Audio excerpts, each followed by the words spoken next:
Welcome back to the deep dive. So to start us off today, I want you to just picture a massive glacier. Okay, glacier. Yeah, just this ancient, silent wall of ice. And, to the naked eye, it looks completely static. Right, like nothing is happening at all. Exactly. You could stand there staring at it for hours, and you wouldn't see a single thing move.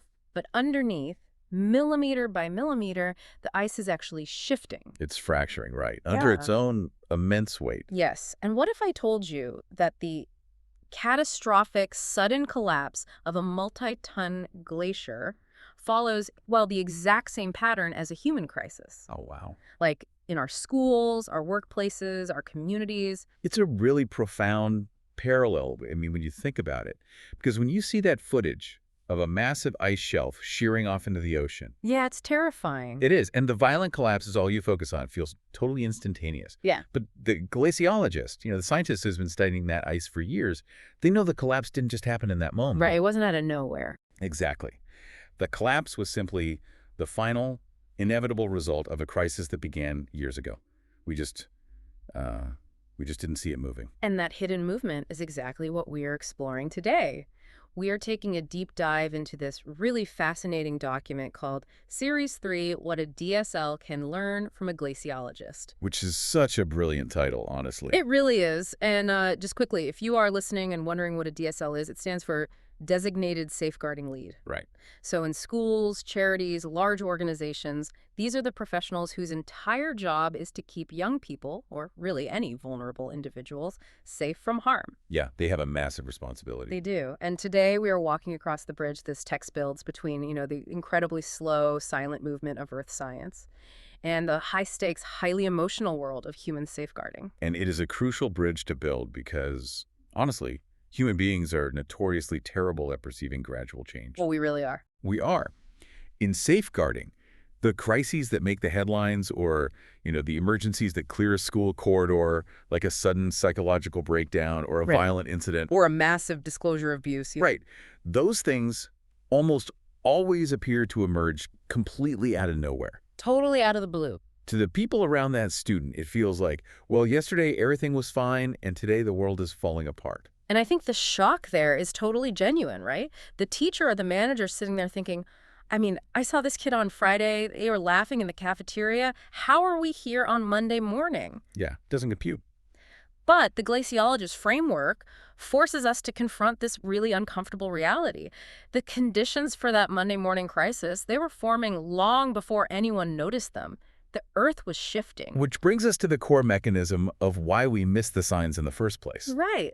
Let's unpack this. Why do we miss it? Well, when change happens gradually, it actively avoids our natural detection system. Oh, really? Yeah, our brains are wired to respond to sudden, loud, immediate threats, like, a tiger jumping out of the brush.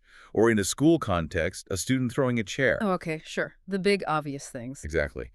But when change is incredibly slow, it just blends into our perception of normality.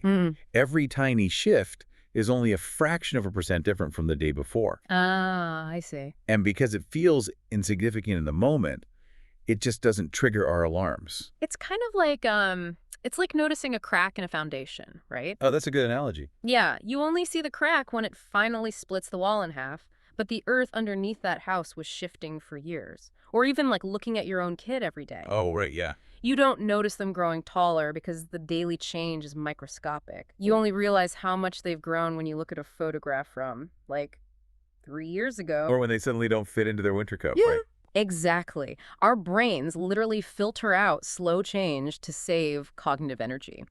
But what this source material is arguing is that in safeguarding, that exact cognitive filter is deadly. It is entirely deadly, because if you rely on your gut feeling or just your daily visual assessment, you are going to be blind to the risk. You're just not going to see the glacier moving. No.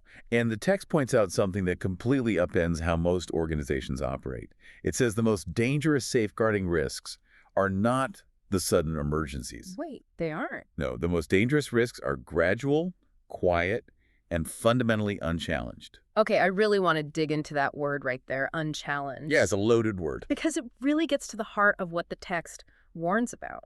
When change is slow, it doesn't just go unnoticed. It becomes the new normal. Normalization. Right. If a student used to be vibrant and talkative, and over the course of, say, 6 months, they slowly become quieter, we don't ring the alarm bell. We just unconsciously update our mental file on that student. We really do. We say, oh, well, there's the quiet kid now. Exactly. We rationalize the decline. In pastoral environments, what happens is that small concerns and behavioral shifts just become accepted. Like what? What kind of shifts? Well, like a slight drop in hygiene, maybe, Mm. or a marginal withdrawal from a friend group, a consistent lack of focus. Right. Because none of these things look like a 5-alarm fire on their own. Mm. The warning signs are minimized. We adapt to the deterioration. And that normalization is a massive hidden risk. Okay, but I have to push back here for a second. Go for it. On behalf of anyone listening who actually manages people or works with kids, the theory makes perfect sense, but the reality just sounds exhausting. It can be, yeah. I mean, if I am a leader or a DSL, how do I manage this without completely losing my mind? Teenagers are moody, workplaces have stressful weeks. Very true. If I have to treat every tiny normal fluctuation in a student's mood, a bad Tuesday, a tired morning, a quiet afternoon, if I treat all that as a massive red flag, I wouldn't have time to do anything else. Yeah, you'd never sleep. Right. So how do you separate the glacier moving from just, a cold day? It is a very real tension, and honestly, it is the exact reason so many professionals burn out. You cannot panic over every mood swing. Right. You go crazy. But the text provides a critical anchor here, and it's this: what becomes normal can become unsafe. Oh, that's powerful. What becomes normal can become unsafe. Exactly. The leadership challenge isn't about panicking. It is about actively maintaining your objectivity. You have to consciously step back and question what you have allowed to feel normal. Okay, so give me an example of how that works in practice. Well, if a student has a bad Tuesday, that is a cold day. Sure. But if a student has had a quote-unquote bad Tuesday every single day for the last 8 weeks, and you have stopped noticing it because it's just who they are now, Oh, wow. that is the glacier moving. So the goal isn't hypervigilance, it's combating complacency. Exactly. It is about recognizing that by the time a crisis is visibly obvious to everyone in the room, the internal structure of that situation has already been severely weakened. Because the damage is already done underneath. Right. The glaciologist knows that when the ice collapses, the internal melting process is already highly advanced. In safeguarding, when the breakdown finally happens, it means the issue has likely been developing for a very long time, and the structure finally gave way. Which means all those opportunities for early, gentle intervention. Yeah. That quiet conversations, the subtle support systems, those windows have closed. Yes, they're gone. The visible crisis isn't the start of the problem. It is just the culmination of all those millimeter by millimeter shifts. And this brings us to a major operational problem. Okay. If human perception is naturally flawed, if our brains actively delete these incremental shifts, and our empathy can be dulled by normalization, how do we actually see the glacier moving? Right, because we clearly can't rely on our memories. No, absolutely not. We need an external anchor. Yeah. We need something that steps outside of our highly subjective, deeply flawed day-to-day view. And the source material argues that the antidote to human blind spots is data over time. Exactly. Think about how glaciologists actually operate in the field. Right. They don't just stand on the ice in a parka, trusting their memory of where the ridge was last winter. Right. I think it was a bit to the left last year. Yeah, that's not science. They take core samples, they use GPS trackers, they compare historical satellite data, they measure precise patterns over long periods. Because that is the only way they know the ice is retreating. Right. And a DSL has to operate with that same methodology. In a school or an organization, you have to use your safeguarding logs effectively. You have to write things down. You have to track the seemingly minor concerns and regularly review the history. Because a single incident almost never tells the full story. Oh, that makes so much sense. A missed homework assignment in September, well, that's an academic issue. Right. A quiet demeanor in November is a mood. A sudden falling out with a best friend in February is teenage drama. Yeah, total normal stuff. But if you view them as isolated moments, you miss the forest for the trees.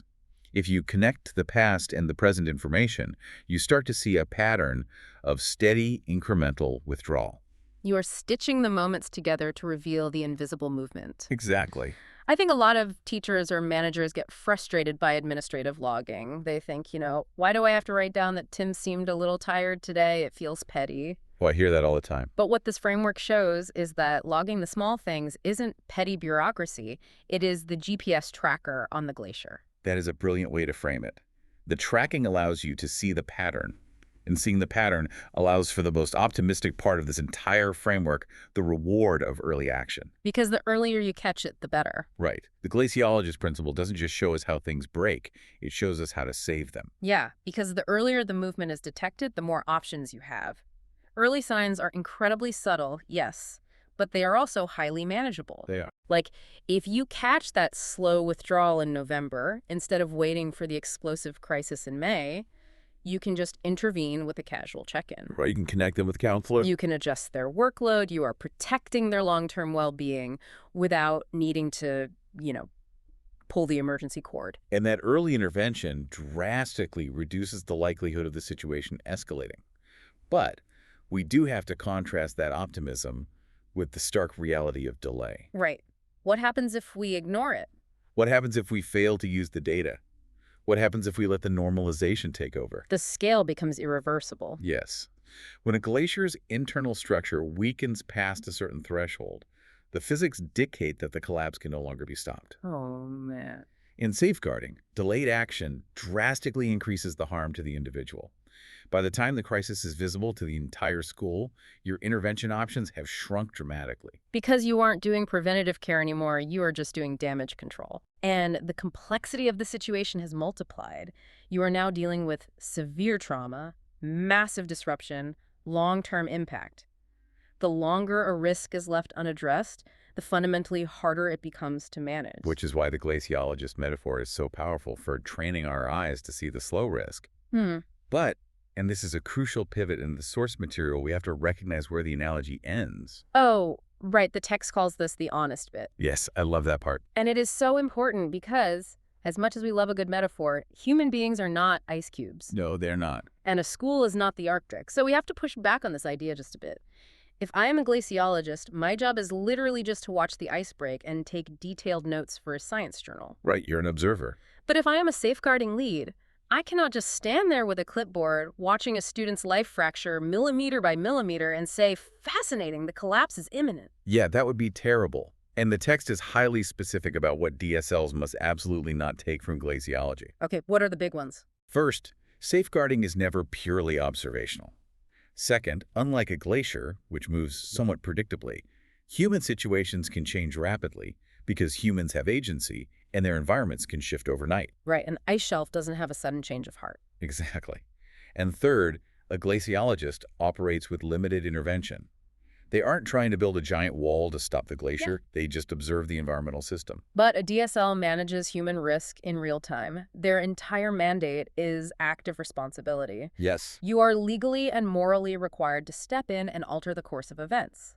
The metaphor exists to train your perception, but it does not dictate your response. That's spot on. Your response has to be immediate, deeply human, and highly active. And that distinction between predicting trends and acting on concerns is what separates scientific observation from human care and leads us perfectly into how we actually apply all of this. Right, making it practical. How do we take the theory of the shifting ice, the psychology of normalization, and the necessity of data and build something functional? How do we build what the text calls a slow risk awareness culture? Yes. Because if you are listening to this, you likely want to know how to move your team or your organization away from constantly putting out fires and toward true preventative safeguarding. Which is the holy grail, really. Right. And the text lays out a roadmap based on 3 distinct pillars. So the first pillar is establishing the foundations of safety and care. Practically, this means setting up consistent monitoring systems. Shooting your baseline. Exactly. You cannot detect a shift in the baseline if you don't know what the baseline is. This is the early identification stage where you build the infrastructure to notice the small things. And that leads right into the second pillar, which I think is actually the most interesting. Developmental pathways focus on well-being literacy. Oh, yeah, that's a key concept. Now, well-being literacy sounds like a bit of management jargon, I know. It does a bit, yeah. But what it actually means is giving your staff the specific vocabulary to name these subtle shifts. That is precisely the mechanism. You have to train your staff so they don't just feel an uneasy intuition. You need a math teacher to not just think, Tim is a bit quiet today. Right. They need to be more specific. They need the literacy to recognize Tim has stopped engaging with his usual peer group for 3 consecutive weeks, and his physical presentation has visibly declined. You are teaching your team how to read the human glacier. You are giving them the language to challenge the normalization. Exactly. But that vocabulary doesn't work if the people at the top aren't looking at the big picture. Which brings us to the third pillar, leadership and preventative safeguarding. This is where the data tracking we discussed earlier becomes an institutional habit. Proactive leadership requires tracking patterns from a bird's eye view. Someone has to connect the dots. Right. If the leadership isn't looking across the entire organization to connect the dots between the quiet math class, the missed homework, and the behavioral shift on the playground, well, the staff on ground will just remain trapped in their subjective, day-to-day silos. So when you interlock those 3 pillars, you monitor the baseline, you give your staff the literacy to spot the slow shifts, and your leadership actively connects the data points. You create a culture where the quiet, slow-moving crisis has absolutely nowhere to hide. You move from reacting to the collapse to preventing the fracture. The document closes with a reflection that beautifully summarizes this entire shift in mindset. Let me read it here. The glacier does not suddenly collapse. It shifts, it weakens, it changes slowly until it cannot hold. It's so true. Safeguarding demands awareness of the same pattern, not just reacting to crisis, but noticing the quiet changes and acting before they become irreversible. It is such a profound mandate for leaders. We have to train ourselves to look past the loud, chaotic events that demand our immediate attention and pay deep, sustained attention to the quiet erosion happening in the background. And the text leaves us with a piercing question that I really want you to ask yourself right now regarding the people you manage, teach, or care for. What slow-moving safeguarding change might be happening right now that we are not yet taking seriously enough? It is the essential question for any organization. Yeah. But, if we pull this framework out of the strict context of safeguarding, there is a broader implication here for all of us. Oh, really? Like what? Think about the glaciers in your own life. Oh, wow. Yeah. If you applied this exact same glaciologist principle to your personal habits, to the culture of the team you work with, or to your own physical and mental well-being, what millimeter by millimeter shifts are quietly blending into your normality right now? That is a heavy thought. What small compromises are accumulating toward a sudden break? Are you ignoring a tiny behavioral shift in yourself or your team because you've convinced yourself it's just a bad week? Remember, the crisis begins years before the collapse. We just have to be willing to see it moving. Thanks for joining us on this deep dive. We'll see you next time.